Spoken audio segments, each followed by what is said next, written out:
Hello everyone and welcome back to my Bold and Beautiful 29 YouTube channel. I hope you guys are having a wonderful day. Before we start, please hit the subscribe button and give this video a thumbs up. Taylor may reject Ridge's marriage offer and set him free to pursue Brooke rather. Taylor wants to pretend she's not insecure, but she wouldn't be questioning Ridge about his moping love for Brooke if that were true. Ridge keeps averring that Taylor is his path forward, but Taylor easily has some dubieties about that deep down. Those dubieties are only going to get worse now that Ridge knows Nick is back in Brooke's route. Ridge's defensive side may get stronger and stronger, leaving Taylor more upset than ever that he's not over his former honey. This could lead to Ridge taking effects a step further to prove how married he is. Eric played down that commitment at one point by reminding Ridge that he wasn't engaged or married to Taylor. Ridge may decide to amend that and move Taylor as well as himself that he can truly go each in with her. Indeed, if Ridge is willing to settle down with Taylor for another wedded chapter, that doesn't mean she'll agree to it. Ridge will be running each over Italy chasing Brooke as part of a love triangle with Nick. That says a lot about who Ridge's heart belongs to, so how will be Ridge's Taylor commitment to his forthcoming Brooke pursuit? It'd be nice if they could empower Taylor a bit and have her leave Ridge in the end. Ridge might get down on one knee with an engagement ring and ask Taylor if she'll marry him formally more. Maybe Ridge will pledge his ever commitment, only for Taylor to contend she can't accept this offer. Taylor might contend that Ridge is still in love with Brooke at his core and set him free so that he can go after her. Perhaps it'll be Taylor who ends effects and principally gives Ridge her blessing to be with Brooke since she's who he truly wants. No matter how it all goes down, Ridge and Taylor are indeed headed for a bifurcation. Brooke also has an accident on the way that'll help shape Ridge's perspective about her being his soulmate. Ridge's love life is about to suffer some major updates. Brooke will be thrilled that her ex-husband is back in city. And he couldn't have come at a better time. Brooke is presently nursing a broken heart and still having a tough time accepting her breakup with Ridge. Brooke is the bone who got down for Ridge's half-family, and Brooke is inversely smitten with the captain.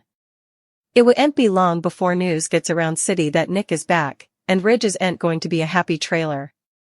Ridge's jealous side will crop when he realizes that Brooke and Nick are spending time together. The former couple's reunion will suddenly remind Ridge how important he loves Brooke Logan, but what about Taylor? Taylor was literally dying because Ridge and Brooke were together. Ironically, Taylor's broken heart pattern symptoms have dissolved since she and Ridge got back together. This isn't Taylor's first rodeo. She can tell Brooke's reunion with Nick is bothering Ridge. It's only going to be a matter of time before Taylor is induced that Ridge is still in love with Brooke. Taylor should be bothered about losing her man? Is he still in love with Brooke? Nick's return will stir up some big drama. Taylor fairy tale reunion with Ridge is also bruited to be coming to a whistling halt, and you wouldn't believe who she turns to for comfort. Then's what's coming up next on B&B, spoilers down below. When Ridge ditched Brooke for his other ex-wife Taylor, he could have watched less what she was over to. Still, all of that will change when he spots Brooke cozied up to his half-family Nick. That's one way to get your man's attention. But, what about Taylor? Ridge will spend the summer battling his family Nick for Brooke's heart. Still, Taylor isn't going to stick around and watch Ridge chase after his other ex-wife. Taylor has been fed up with the bridge triangle for times. The only reason she and Ridge ended up together again was because of her health dread from broken heart pattern. Taylor will presumably be bitter when Ridge hightails it after Brooke, and will need a shoulder to cry on. Scuttlebutt has it Bill might be that shoulder. Imagine Ridge's surprise when he realizes Taylor is off canoodling with Bone Bill, and now he has lost both his women. Bill is going to wind up in the Forrester family's route veritably soon. His fake son Luna is poised to attack Steffi Forrester any day now. Could Bill and Taylor get close during Steffi's fire? Bill and Taylor actually have a lot in common, and it could only be a matter of time before they begin relating over how numerous times they've been ditched by Brooke and Ridge for another bridge reunion. There's also the chance that Taylor is just using Bill to make Ridge jealous. It seems to work for Brooke. Indeed, though she's typically a woman of elevation, status, and class, she's been reduced to a veritably glutinous woman that just can't let go of Ridge Forrester, indeed, though he's treated her like trash so numerous times in the history. We'd suppose that she'd move on with someone differently, but that just has ain't happened. Someone get Carter in the room. I would agree that she's veritably glutinous. I don't know what happened to the character. It's nearly sad. She's an educated, middle-aged, world-famed psychiatrist acting like an insecure snip. Hunter Tylo and Krista Allen were both different from each other but had a unique way of portraying the part of Taylor Hayes. But this interpretation of Taylor just feels cold and selfish towards herself and others around her.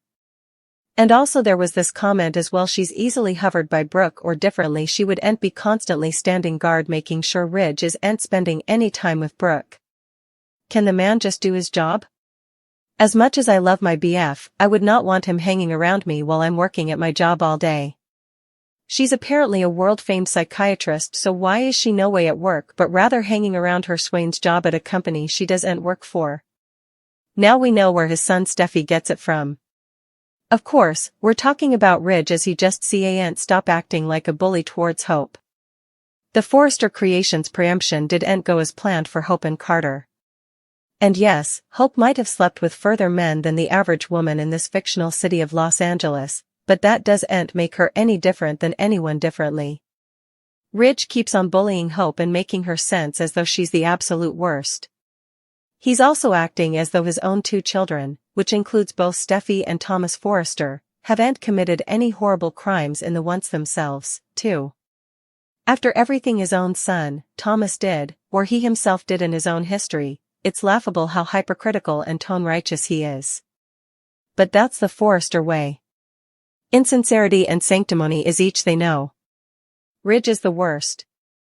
If my son designedly kept a secret about an invigorated baby being abducted, as well as carrying a fake CPS call using my woman's identity in order to destroy my marriage, I wouldn't be acting so trim and hypercritical about other people. Luna wants love, but she has a strange way of showing it. She's out for blood. Presently, her target was Steffi. But now, she could have her eyes on someone differently. We noticed Luna's response to Finn and Hayes' commerce, and we can't stop allowing about it. Luna broke into the Cliff house without authorization. Finn brazened her and told her to get off their property. He wants nothing to do with her. But also Hayes ran into the room. As Luna hid, Finn calmed him down. Luna cried as she watched their commerce. It was everything she had ever wanted from her own father. She wanted to feel favored and safe. Hayes has all that and further. But because of Steffi, Luna's not allowed to be around him, or so she thinks. Luna blames Steffi for not having her relationship in her life. What she doesn't realize is that she's to condemn.